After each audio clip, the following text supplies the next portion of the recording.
Okay. Uli po, ako po'y bumabati sa bawat isa ng isang mapagpalang araw ng pagsamba.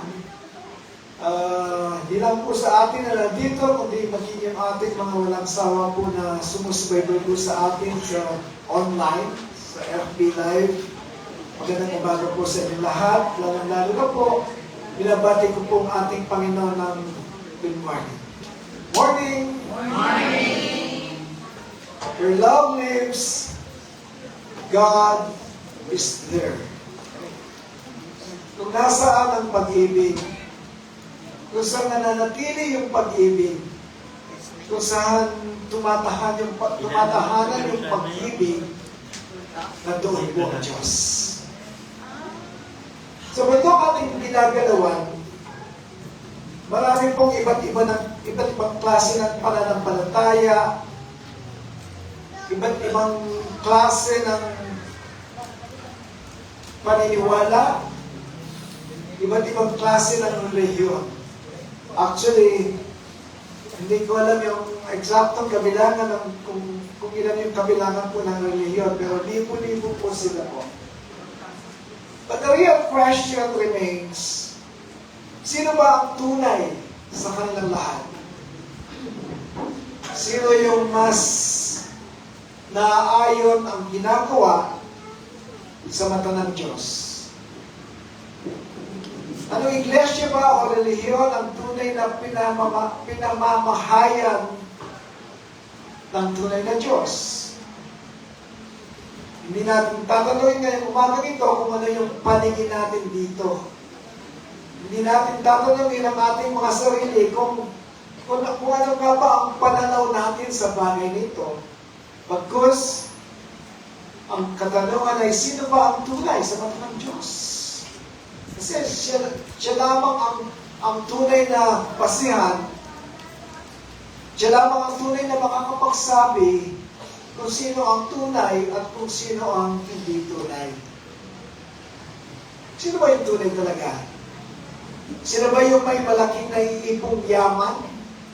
Sino ba yung nakikita natin na may mga malalaking templo, may mga malalaking bahay-sambahan, o yung mga tinatawag na mga mega churches? Sino ba yung maraming alam na estopahiya kung paano manghikayat o kung paano magparami ng members? Sino ba yung may mga church leaders na marunong magsalita, makapangyarihan, at may mga karisma pa? Sino ba yung tunay nga ba talaga sila?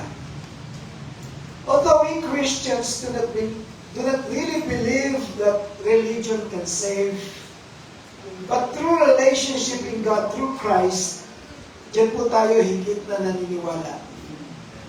But if we will live by the Apostle James, si Apostle James po sa Tagalog ay Santiago, siya po ay kapatid po ng ating Panginoon Jesus kay Maria. So, kung titignan natin, sa lahat ng mga apostles, mas kilala po ni James si Kristo.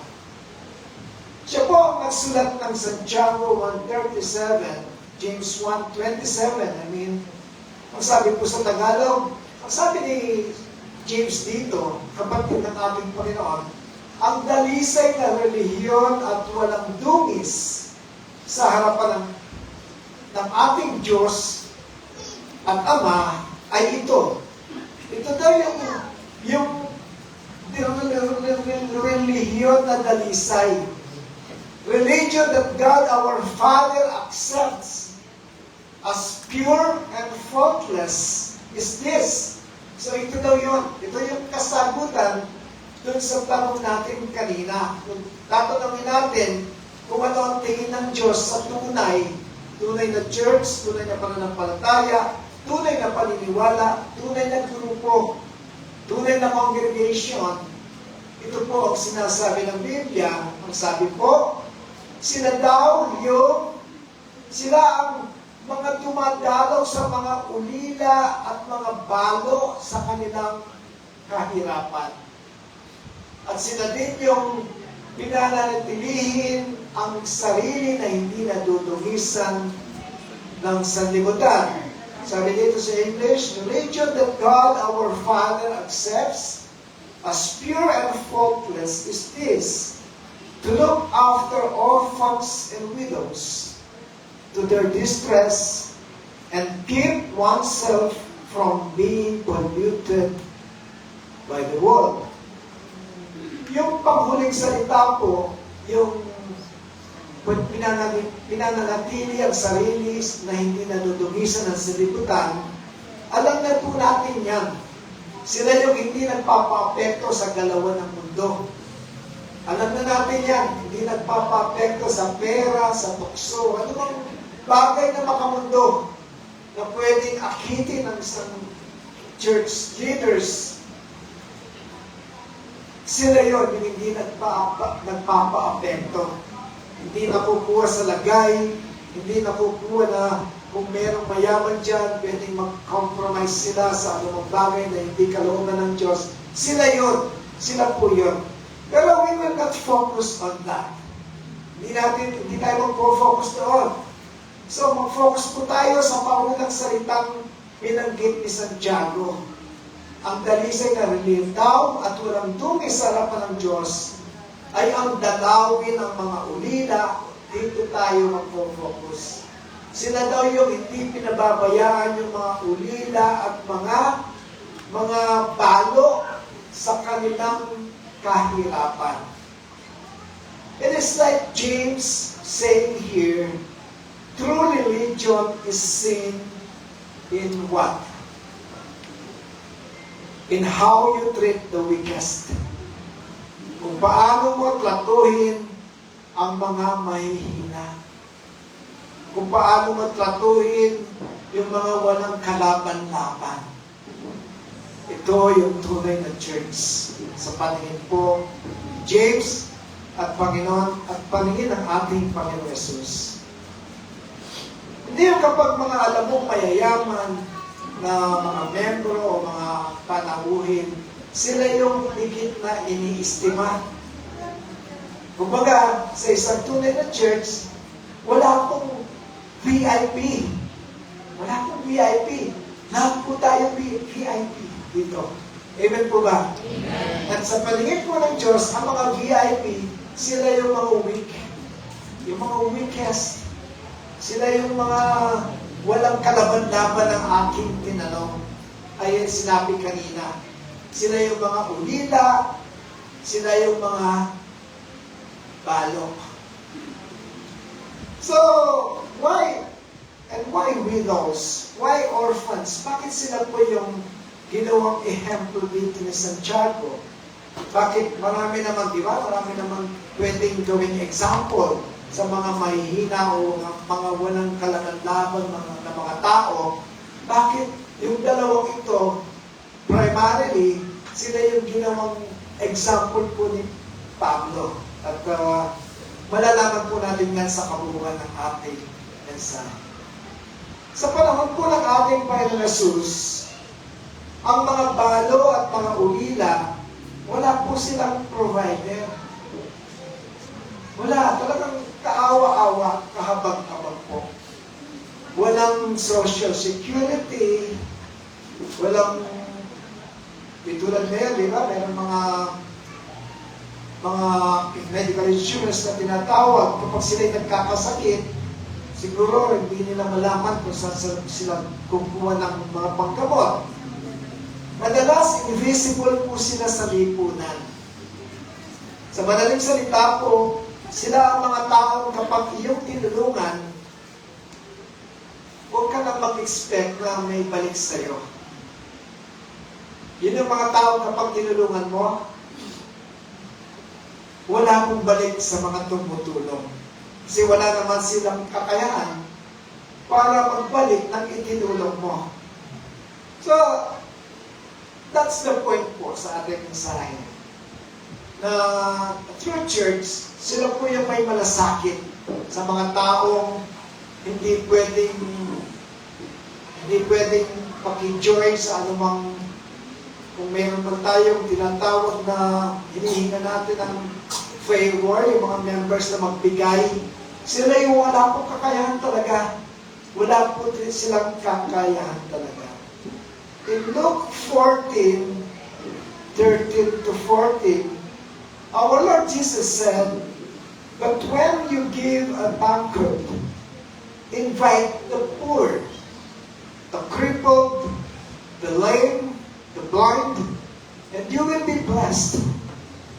Although they cannot repay you," ito yung sinasabi ko kanina, although they cannot repay you, but you will be repaid at the resurrection of the righteous. So dito po, maliwanag po sinasabi dito ng ating Panginoon sa Luke 14 na hindi naman po kapag tinignan nito, kapag ikaw ay nagpaplano na magpa-party, hindi naman po yun. There is a certain spiritual meaning to each verse in the Bible. Pag sinabing, when you give a banquet, invite the poor, ibig sabihin po, the Bible is saying here that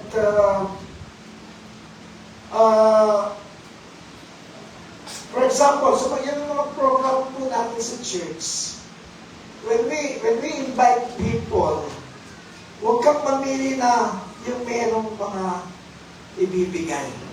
Yun ang ibig sabihin dito. Sabi nga dito, you invite the poor. Di ba? Number one yung poor.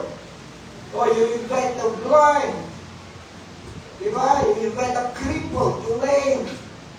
Kasi sabi pa rin ng Panginoon, you will be blessed. See? Kasi tayo, mas tinitingnan natin yung nakikita natin. Hindi, invite ko yan. Invite ko yan, may mansyon yan eh. Invite ko yan, maraming sasakyan yan. Baka i-donate yung isang sasakyan sa church. Yun ang agad natin iniisip, yung nakikita. Pero dito, paliwanag na sinabi ng Panginoon, if you invite these people na walang may babalik sa'yo, God Himself will bless you. And you will be repaid at the resurrection of the righteous, ang sabi ng Panginoon dito. So what the Bible is saying here, again, of course, we are talking here about true religion po, true church. Modesty aside po, kwentuhan lang. Yung SCM po, kahit maliit po yung SCM na tinatawag, di po tayo namimili ng pinupuntahan. Pero kadalasan, we are most welcome po sa mga lugar na hindi lang salita ng Diyos ang kanilang kailangan, kundi pati naman ng tiyan. Kaya nga ba, when we plan to have outreaches po, of course, pwede naman po tayo pumunta sa mga lugar na mayayaman. Kung mini-welcome na tayo, why not? Pero kung tayo po ang pinapipili kapag tayo nagplano, we prefer po doon sa hindi lang salita yung mahihahambag natin. Pati na rin yung konting pamilienda dyan, konting mga ayuda. Ganun po, kahit na konti lang yung pondo natin, we see to it kapag pumunta tayo sa isang lugar po, hindi lang salita ng Diyos yung kanilang matatanggap, kundi kahit konting tulong, meron tayong may ambag sa kanila. And modesty aside din, whenever it's Christmas, 15 years na po yung SCM. Sa 15 years po, ilang taon din kami nag-caroling. Nabibilang po kung ilang beses tayo nag-caroling. Pero ni isang beses po, hindi po kami pumunta doon sa mga malalaking bahay. Namili kami ng mga squatters area po. At pagkatapos namin umawit, hindi po kami namimigay ng sobre para lagyan nila ng pera. Namimigay po kami ng sobre, may naman na yun na 500. Doon sa kinakaroling namin. Modesty aside po, inikwento ko lang. So, modesty aside pa rin, hindi na rin po mabilang yung ang tayo ay ginamit ng Panginoon sa mga taong may hirap sa lipunan. Hindi ko na babanggitin dito kung sa 15 years natin kung ilang beses tayong ginamit ng Diyos na nabigyan yung mga bahay ang punan, iba't ibang mga lugar po sa San Fernando, sa Magalang. So, hindi ko na rin babanggitin yun. Pero, ang sinasabi ko lamang po dito, I can say that praise the Lord, praise God, At nagagabayan po tayo ng Banal na Espiritu sa lahat ng ating ginagawa. Next slide. True love is proven when? Kapag walang kapalit po. Kapag walang hinihintay na kapalit.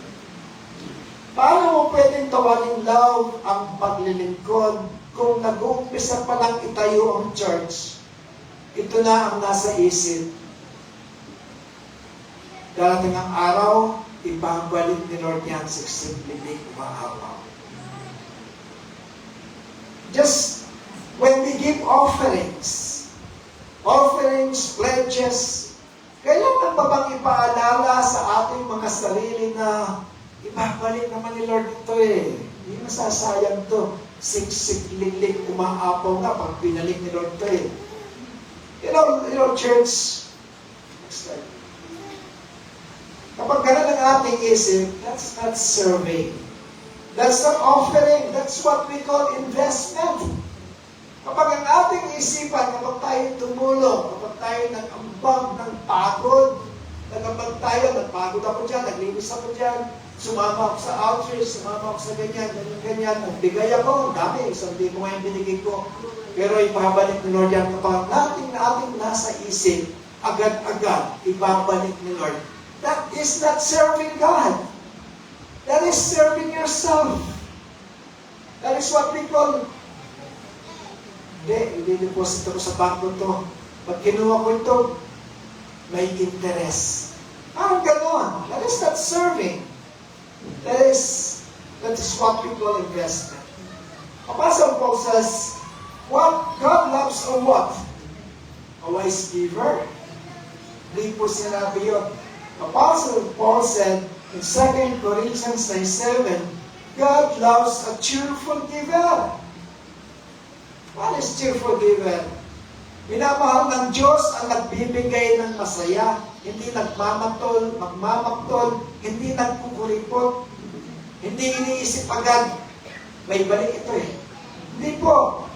Yung kapag nakatulong ka, masaya ka kasi naging part ka ng paglago ng isang iglesia. That is what we call a cheerful giver. Masaya ka kasi, praise the Lord, ginagamit ka para mapalago yung itinayo niyang iglesia. Mapalago yung itinayo niyang ministry para mapalawak yung kanyang mga salita. Yun ang tunay na heart po ng isang giver. Hindi agad-agad iniisip, may balik. Of course naman po, malagi po sinasabi, even if we don't think about balik, hindi naman po maramot ang Diyos. Gusto lang makita ng Panginoon kung ano yung puso mo. Nagbibigay ka ba talaga o nag-i-invest? Yan ang ibig sabihin ni Lord dito. Pero, of course, God is a God, very generous po siya, lalo na sa mga generous people like you na nagbibigay talaga, hindi ng pera, efforts, kapaguran, time, lahat. Ay, magbibigay po si Lord sa mga taong ganyan. Pero ang ginagawa lang ni Lord dito, sinasabi lamang niya, huwag tayong doon agad ang isip. Isipin mo muna kung paano ang mag-serve. At si Lord na ang bahala. Amen po ba?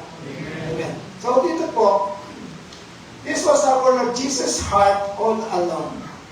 Ito pong ating susunod na pag-uusapan. Kahit si James po ang nagsulat, ang sabi ko nga, ito mismo ang naging buhay ng Panginoong Yesus. At nakita po ito ni Santiago dahil kapatid nga siya ng Panginoon. This is the heart of Jesus. Ito po yung buhay na pinakita kung paano mamuhay ang isang Jesucristo. Number one is, He stopped for the unwanted, He defended the ignored, He saw the unseen, and He touched the untouchables. So, dito po, He stopped for the unwanted. Tingnan natin kung sino mga unwanted nito na sinasabi.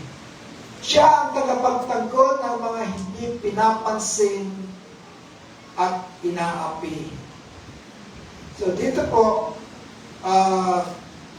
nakikita natin, siya yung tinlakay na natin ito yung Samaritan woman po, nagtaka pa nga ang mga apostles dito, kung bakit siya kinakausap ng Panginoon, ang haling tapat. Pumunta si Kristo dun sa Jacob's well na yon, at humingi po ng tubig sa babaeng Samaritana. So why no one wanted? Bakit siya? Bakit itong babae ito? Bakit hindi siya kaibig-ibig? Babae siya, actually, rabbi, in those times, normally don't talk publicly to woman. Pero hindi sinunod ni Kristo yun. Hindi sila kumakausap sa mga babae, yung mga noon, yung mga matataas na leaders of church, pero hindi po sinunod ni Kristo yun. Samaritana siya, ibig sabihin, although Samaritans are from Israel, pero like the Moabites, nakipag-ano sila sa mga ibang mga foreigners. So hindi sila tinatanggap sa bansang Israel, kahit na mga Israelite sila, at sumamba rin sila sa ibang mga Diyos-Diyosan. They are Israelites, pero yun nga sinabi ko, they worship other gods. May 5 asawa po itong babae nito. Mayroon na agad siyang moral rejection ng panahon na yon. Lumalabas siya sa tanghaling tapat kapag umigib siya ng tubig, kasi maging yung mga kasamahan niya mga babae po, iniiwasan siya. Kasi normally, umigib sila ng tubig early morning at 5 a.m., sometimes 6 a.m. Pero ito po, nakakapag-igib lang siya ng tubig sa balong ito kapag tanghaling tapat, kapag wala ng mga ibang mga babaeng kumukuha ng tubig. Kaya makikita mo po dito, kung ano yung feeling ng babaeng outcast talaga. So, dito po in short, she was rejected socially, she was judged morally, she was avoided religiously. Pero ang sabi po sa kanya ni Kristo in John 4:7, give me a drink. Biglang-bigla, babaeng ito, nagkaroon ng VIP treatment. Lalong-lalo na nung napaisip siya na si Kristo ay isang propeta ng Diyos. So dito po, ang sabi nga ni Kristo, pinakita lang po dito ni Kristo na sa kanya ay pantay-pantay po ang lahat. Na siya, si Kristo Jesus, na kumakalima hindi lamang sa mga babaeng balo at mga ulila, kundi sa mga babaeng iniiwasan ng society. Nabuo po ba natin? Number 1 lang po yun. Number 2, he defended the ignored. Just last Sunday, we talked about this woman who was caught in adultery. That is in John 8:1-11. This woman was drugged publicly. She was shamed openly, used as a religious trap. And did you notice something painful po dito? Last Sunday, hindi ko nabanggit dito. Di ba kapag nag-commit ka ng adultery, ikaw lang? Ano yung sarili niyo?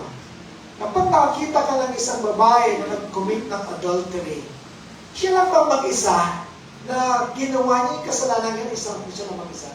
Of course not. May lalaki, di ba? Pero dito po, nakita natin, libre yung lalaki.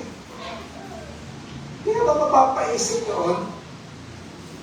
Mag-isa lang bang siyang nag-commit ng adultery kung bakit siya lang ang dinala dito? Dapat 2 yung dinala dito para paguhin hanggang mamatay. Pero yung lalaki, nakalibre. So dito po makikita natin, she was ignored as a person. Ginamit lang siya bilang example that Jesus Christ, our Lord, in John 8:7, ang sabi niya, let any one of you without sin cast the first stone. So, Hindi ko lang pangabahin to dahil tinalakay na natin on Sunday, sabi nga ni Kristo, neither do I condemn you, go now and live your life of sin. Jesus defended her dignity, but He still called her to holiness. Binigyan ng pag-asa. Kung ang tao, hindi ka binibigyan ng pag-asa, agad-agad nag-condemn ka, na-judge ka. Pero the Lord here is showing us that He is a God, not only a God of second chances, but a God of many chances. Huwag mo sabihin talamak ka na, huwag mo sabihin malalim na mga pagkakasala mo. Punta ka lang kay Jesus. Like this woman here. Amen po ba? This is grace without compromise, truth without cruelty. Yan si Kristo. Yan ang dapat maging pamantayan din ng church. Kung ikaw ay isang church leader ngayon, ikaw ba ay isa doon sa mga pariseo doon na kinokondem ang bawat mga tao, mga bawat membro, tinitiwanan yung mga bawat membro nakikitaan ng hindi mabuti? Or you are like the Jesus that we follow, the Jesus that He has the grace without compromise, truth without cruelty. Of course, we are Jesus Christ followers, and siguro siya yung gagayahin natin. Hindi yung nakapalibot na mga Fariseo doon.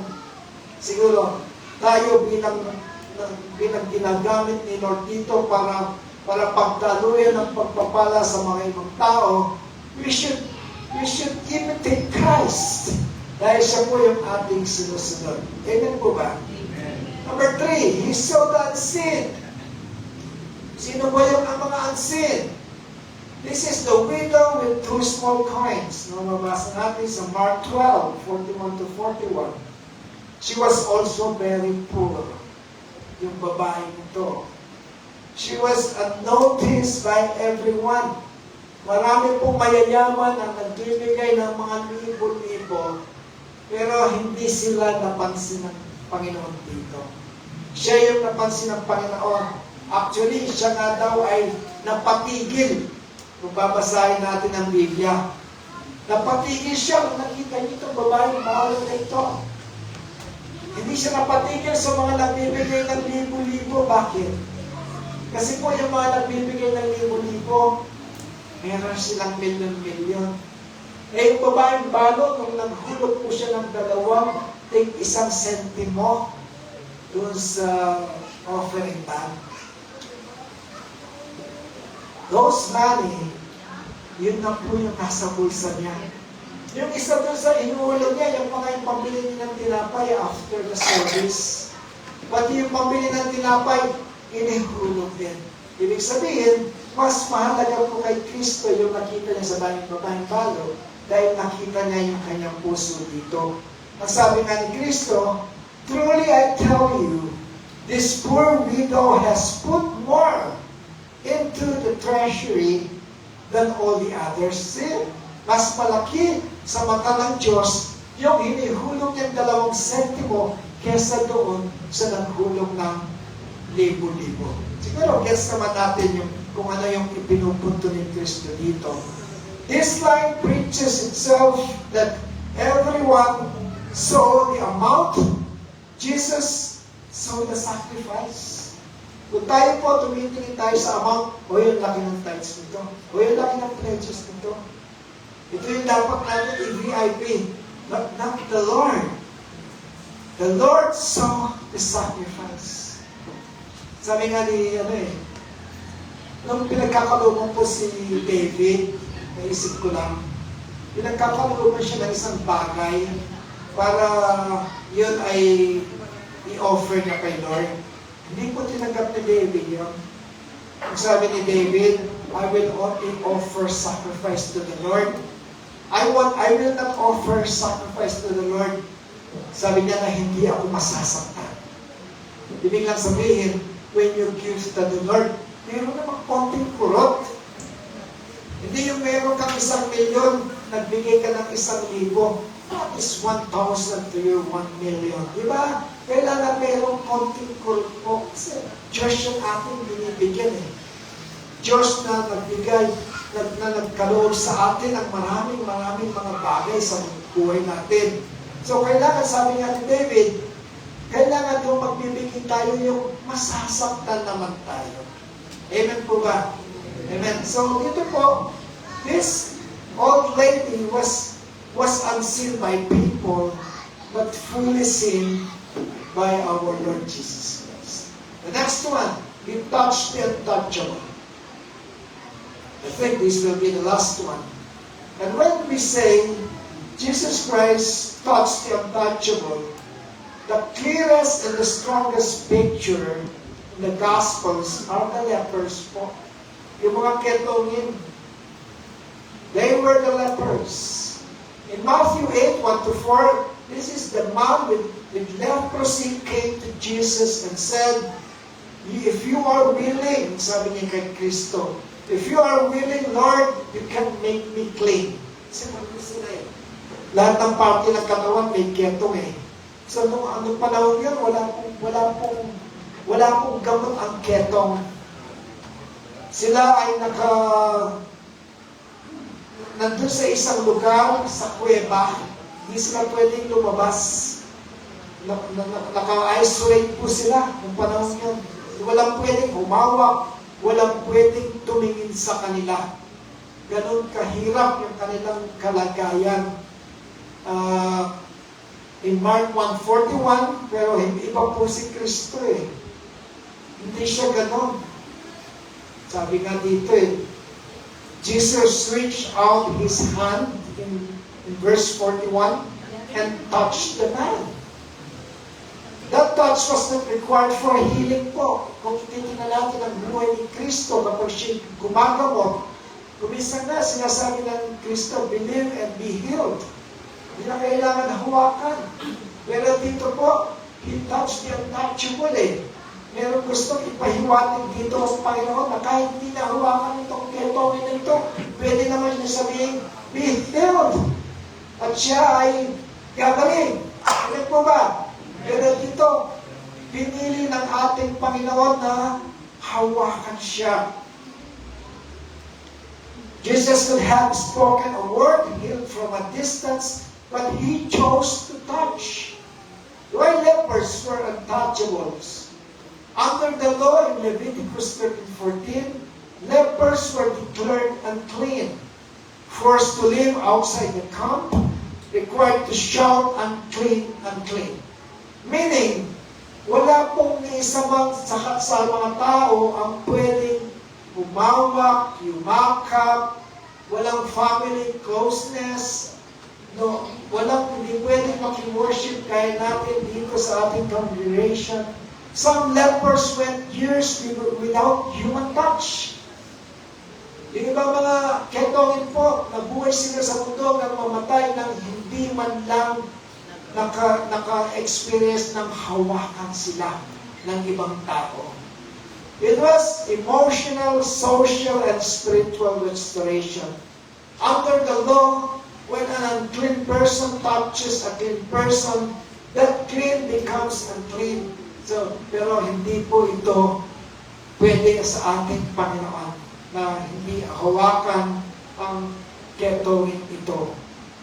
That's the gospel. This is gospel. This is Jesus. This is Jesus na Jesus was not contaminated by our sin. Di ba tayo hinawakan din ni Kristo?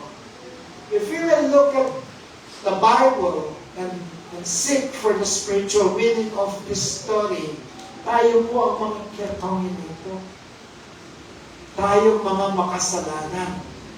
Ng iba, kumisa nga sa ating buhay, tayo ay iniiwasan, tayo ay ini-ignored, tayo ay iba ang tingin sa atin, tayo ay chinichismis. But here, tayo po ay katulad ng ketongin nito na tayo rin one time in our lives. Hinawakan ni Kristo. Na-experience niyo ba yun? One time sa buhay natin, nung tayo tawagin ng Panginoon, nung siya nagpakilala sa atin. Tayo ay mistulang mga Ketonin po. Na kung tayo man ay pinandirihan sa ating nakaraang buhay, but when Christ called us, He welcomed us, and not only welcomed us, but touched us. Nawakan tayo, iyakap tayo. Naranasan niyo po ba yun? Amen. Tayo po lahat na naranasan natin yan. So, our sin is cleansed by His holiness. Katulad ng Ketong ito, siya ay nilinis ng Panginoon sa pamamagitan ng paghawak ng Kristo. Tayo rin po, when we were like these lepers and we were touched by God, we are also clean spiritually po. Kung hindi man physically, but we were clean by the touch of Jesus spiritually. Gets po ba natin? Amen. So, Jesus touched what religion avoided. Pupunta na tayo sa mensahe.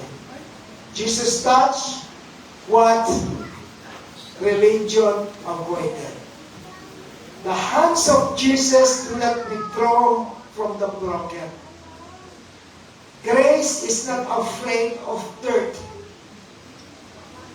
True religion does not love from a distance. Hindi niya sasabing, mahal kita pero dyan ka lang ha, huwag kang lalapit sa akin. True religion, sasabihin niya, mahal kita, lumapit ka rito, yayakapin. True religion does not help without involvement. Hindi sila tumutulong, padalang na lang ang pera yan. Bahala na sila sa buhay nila. Thus, that is not a real church. When a true church helps, may involvement. Hindi lang yung mga members, may involvement din pati pastor. Pati pastor, tumibisita, pati pastor, nagbibigay, pati pastor, nagpipray. Hindi lang po yung bigyan mo na ng pera yan, bahala na sila sa buhay nila. A true religion does not preach holiness without compassion. Kasama parati yung nahahabag ka sa mga tinutulungan. Kasama parati yung compassion kapag nagturo ka ng kabanalan, hindi mawawala yung kahabagan. James was the one who wrote this at basahin natin uli. Ang sabi niya, ang dalisay na relihiyon at walang dungis sa harapan ng ating Diyos at Ama ay ito, ang dalawin ang mga ulila at mga balo sa kanilang kahirapan. So, Jesus did not invent this teaching. He learned it by watching Jesus Christ Himself, His brother. So, true religion stops for the rejected. True religion defends the shame. True religion notices the invisible. True religion touches the untouchables. Tingnan po natin kung ating kinaanibang mga relihiyon ngayon o mga congregation ay mayroong qualities na katulad ng mga qualities ni God or Jesus na ipinakita natin dito. That is why in James 1:27 focuses on widows and orphans. Mas focus po siya ang ating Panginoon sa mga outcast, sa mga hindi pinapansin. Hindi siya nai-impress sa mga powerful and rich. He spent his life stopping for the forgotten. Kung mapapansin po natin ang buhay ni Kristo Jesus kung nag-preach na siya, habang naglalakad sila ng kanilang mga disipulo, He always stopped. Natitigilan. Minsan, tumigil siya para kay Zacchaeus, di ba? Tumigil siya para doon sa babaeng dinudugo ng marami ng taon na hindi naaampat yung kanyang pagdurugo. Tumigil siya to help this woman. Natitigil siya parati, hindi sa mga mayayabang, hindi para sa mga mayayaman na pwede siya tulungan, bigyan siya ng mansion, ng pera, hindi. Tumitigil siya para sa mga aba, para sa mga poor na katulad po natin. So dito po, he spent his life stopping for the forgotten, and true religion, hindi sila yung maraming ipinagmamalaki. True religion, sila po yung may sila yung mga nakikita ng may malasakit. Tandaan po natin yun. When even you are watching right now, when you are seeking for a true religion or a true church, tingnan mo kung may malasakit. That is a true religion. James is not attacking the church here, but he is attacking empty religion. Sumasamba pero walang kahabagan, nagsiserve pero walang malasakit, marunong mangaral, ang gagaling mag-preach, pero walang puso. Bakit sobrang big deal po ito sa Diyos? Kung tatanungin natin ang ating mga sarili ngayon. Bakit big deal ito? Because if we look at the Bible, tayo po mismo, sabi ko nga kanina, ang mga spiritual widows and orphans. So, in Ephesians 2:12-13, it says that we were people without hope and without God, but now we have Christ. Tayo po yun, yung mga yun. Wala tayong maibigay sa Diyos, pero minahal tayo ng Diyos. Kaya ang tanong, kung tinanggap tayo ng Diyos sa ating kahinaan po, paano natin tatanggihan ang mga mahihina?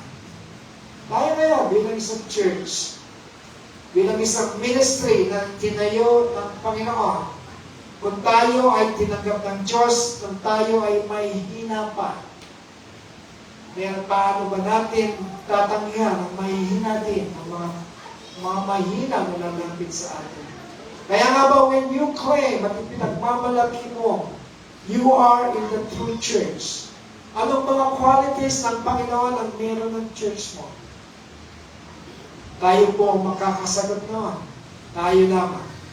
True religion is not proven sa taas ng kamay, sa lakas ng boses, sa ganda ng ceremony. Hindi po na po-prove doon ang true religion.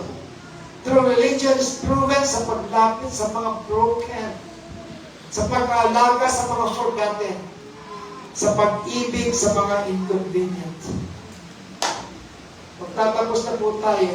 This is the good Samaritan. Sabi mo nga kanina, yung mga Samaritano, hindi po sila kaibig-ibig sa mga katulad nilang mga Israelites. Dahil iba yung buhay nila. So, sino ba ang mas binigyan ng halaga ng Panginoon sa kwentong ito? Kaya naman tinawag na Good Samaritan eh. Masyadong popular itong Good Samaritan. Pero alam niyo ba ang kahulugan ng Good Samaritan? Dito po mayroong isang tao na nakahandusay sa daan. I think, binugbog yata siya. Hindi ako sure. At ang sabi ni Kristo, may mga Levites, may mga church leaders na nakita ang taong ito. Pero nung nakita nila, umipas sila ng daan para hindi nila tulungan ito. Tatlo yun, tatlong mga Levites at mga priests ang dumaan at nakita nila na may nakahundusay na tao doon. Halos wala nang hininga. Pero dinerma po nila ang tao ito. At isa pong Samaritano, yung mga outcast na mga Samaritano, isang Samaritano na hindi kaibig-ibig, isang Samaritano na hindi kinakausap ng mga Israelites, isang Samaritano na hindi pinapansin ang pumansin sa tao ito. So, tanong nga ni Kristo doon sa kwento, sino ba ang tama? Sino ba ang tama sa mga tao ito? Sila ba yung maalam sa Biblia? Sila ba yung may mga malaking templo? Sila ba yung mga napakahusay magsalita? O yung tao walang kaalam-alam? Isang Samaritano na napatay gutom. Isang Samaritano na Kahit makita mo dyan, hindi mo papansin. Sabi ni Kristo,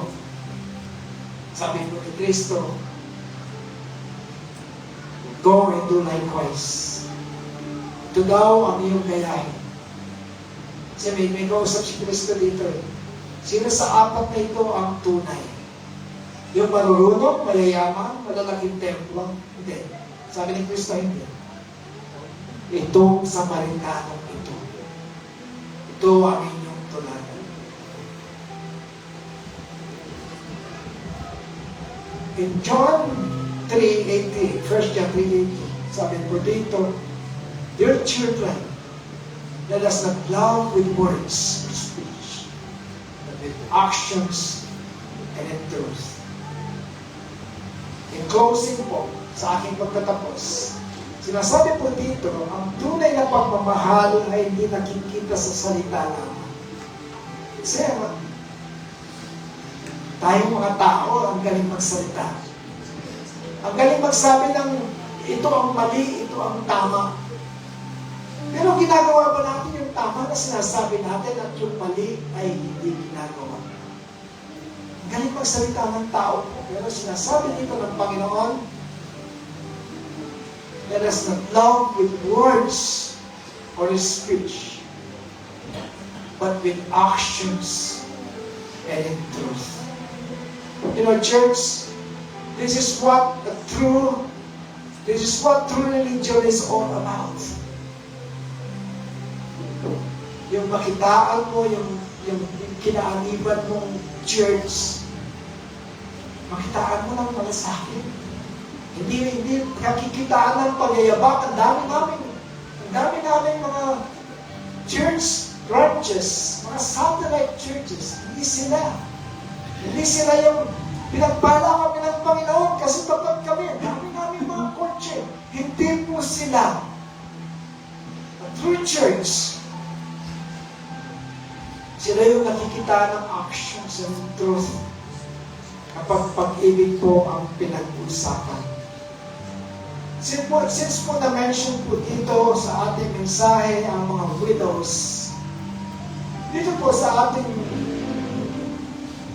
mensahe ngayon, when we speak about widows, hindi lang po sila yung mga babae na namatayan ng asawa. When we speak about widows, sila po yung mga ina na tumataguyod lang mag-isa sa mga anak. Mga ina na separated, mga ina na iniwan, mga ina na namatayan, of course. Mga ina na hindi lamang sila ina ng tahanan, pero at the same time, sila din ang ama ng tahanan. In our modern culture, we call them single moms. The Servants of Christ Ministry today wants to pay tribute sa ating mga single moms po na narito. Kung kaya lang natin, pati yung ating mga single moms po na nakasubaybay sa atin ay tawagin natin at pumunta rito, gagawin natin. Pero when I pray for you single moms today, kasama rin po yung mga single moms na tumatangkilik po sa atin sa FB Live. God in this message showed His great love and compassion to our single moms. At tayo po bilang tagasunod ng Panginoon, we will do the same also po. And I want to pray for you. Tinatawag ko po yung mga single moms. Tumayo mo tayo. I want to pray for you. Yes, kasama kayo. Separated man, byuda man, kung ano man ang pwedeng itawag, kung magpisa kayo ang nagiging ama ng haligi ng tahanan at the same time, nagiging ilaw ng tahanan, kasama po kayo.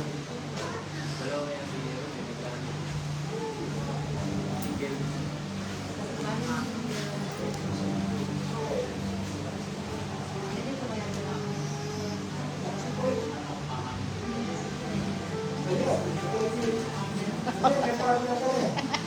Yung walang partner. Pinagmamalaki mo yan.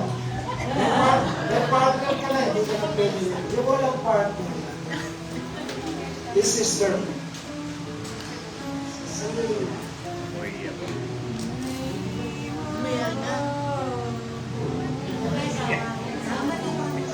Wala sama. Sabi ko kasi wala. Hindi kasama. Basta walang partner po. Basta walang partner. Sa mga lalaki, sino walang partner? May partner ka, Joel. Nagilan lang ako. May partner ka. May partner ka. Lahat may partner.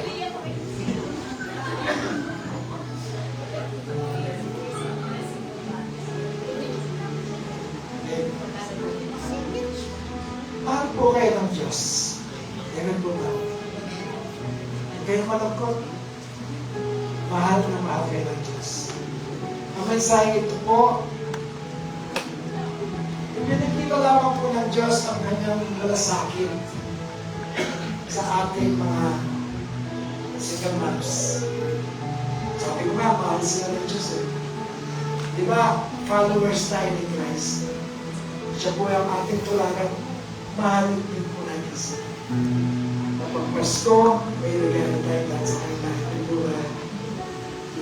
Amen. So, I want to pray for you. Kasi, alam ko hindi madali. Kung isa nakikita natin sila, tatawa-tawa lang. But deep inside them po, galing sila sa isang magdamag na wala namang kasimple. Minsan may problema yung mga bata. Di katulad ng mga iba na nandito na may partner. Meron silang nasusumpungan. Huwag naman po lawin me. Sila po hindi. Sila mismo nagsusumbong sa kanilang mga sarili. This is not easy.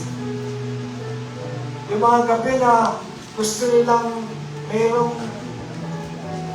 sama, no? Yung pwede nilang ipatong yung kanilang ulo. Wala eh. Siguro una na lang. It is a difficult one. A difficult life po. Gaya ng kanilang buhay na nananasan. Di man natin sila nakikita araw-araw. Pero we know deep in our hearts,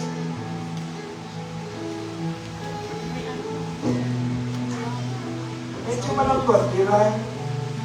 Pero when they realize that when they realize in their lives na mayroong Diyos, yun ang papasaya na sa kanila. Amen po ba? So I will pray for them. We will pray for them. Then we lay our hands on them. Salamat po, Diyos. Salamat sa araw nito na binigyan mo po ng pansin ang aming mga kapatid, ng mga single moms. Actually, Lord, I cannot call them single anymore kasi meron silang Hesus Kristo na kasama araw-araw. A Christ na pwede natin sabihin more than a husband can give, kung ano man yung pwedeng ibigay ni Kristo. Meron silang Kristo sa kanilang buhay. Malaking kaginhawaan na po sa kanila yun. We pray, Lord, that you continue to love these single moms. Continue to pour out your blessings on them, Lord. Grace after grace. Hayaan mo na punuin mo po yung mga kulang sa kanilang buhay. Sa kanilang pag-iisa, sa kanilang kalungkutan, always comfort them, O God. Maging kaaliwan kanila, O Diyos. Hayaan mo, Panginoon, na gumawa ka ng mga bagay, ng mga situations na mapupunan po yung kalungkutan nila sa kanilang buhay. Lord, i-fill mo po yung kanilang mga puso I-fill mo po ito ng kagalakan, kapayapaan. At hayaan mo, Panginoon, that you give all the desires of their hearts. Hayaan mo na ang lahat ng kanilang mga gustong gawin, mga pinaplano, mga ambition, ay matanggap po nila in accordance to your will, Panginoon. Salamat po sa kanilang buhay. Alam namin na hindi mo sila pababayaan, hindi mo sila minsan mag-iiwanan, O Diyos. Salamat po sa kanilang mga buhay. At Lord, hayaan mo na ikaw ang kanilang makita sa araw-araw, araw at gabi. Nang sa gayon po, sa kanilang buhay, hindi nila sasabihin sila ay mga single moms. Salamat po. Maraming salamat. To you all the glory, Lord, and all the praise, and all the honor, in the mighty name of our Lord Jesus Christ. And we go sa name. Harapan po natin ang aming pasalamat. Ito rin pasalamat. Kaya po tayo konting handog.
Hallelujah, aming mga nasalanan.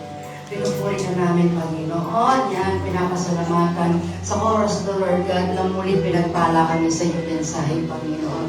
Na kung saan, Panginoon, sa anumang sitwasyon ng aming mga buhay, Lord God, ang iyong pag-ibig inaramdaman namin. Ang iyong pag-ibig, Lord God, sa anumang sitwasyon ng aming mga buhay, ay ito'y napapakita sa amin at nararamdaman namin, Panginoon. Ito'y masalanan kami, Panginoon. Maraming man kami sugat, maraming man kami sakit, Panginoon. Still, Panginoon, ay kami yung pinalulugdan, Panginoon. Maraming salamat sa pag-heal sa amin, literally, Panginoon, sa aming pangangatawan, sa aming sickness, Panginoon, na patuloy na hinihil nyo, Panginoon, at lalo-lalo na sa aming pang-spiritual na buhay, Panginoon, na patuloy na binibigyan ng lunas at pagpapatawad sa aming mga kasalanan, Lord God. Maraming salamat po na meron po kami Diyos na nakikinig sa aming mga daing, lalo-lalo ng mga solo parent, Panginoon. Maraming salamat po na inyong patuloy na niyayakap sila, Lord God. At sabi nga ni Pastor kanina, single mom lang sila, Panginoon, pero meron silang Diyos sa kanilang mga buhay, Panginoon, na patuloy na sinasandalan, Panginoon, patuloy na iniiyakan, Panginoon, at patuloy na binibigyan ng pag-asa at pagmamahal sa kanilang puso at isipan, Lord God. Maraming salamat po, Panginoon, sa aming mga kapatid na nandito, na patuloy na nagpapabago sa inyo, Panginoon, na patuloy na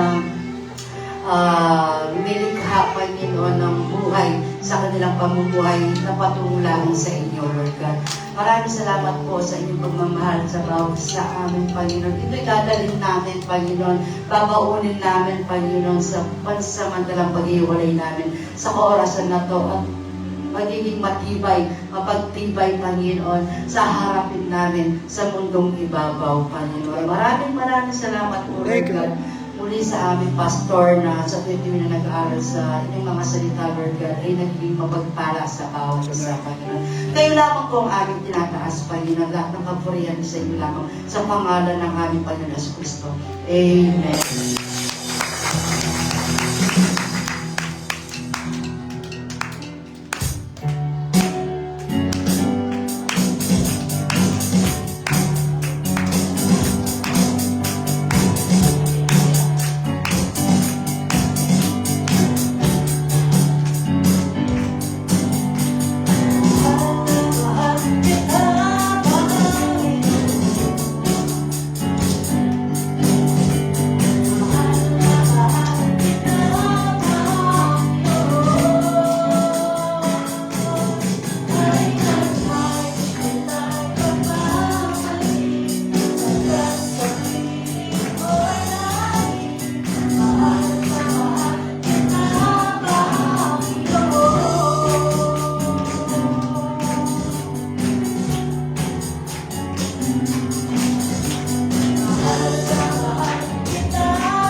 Hello.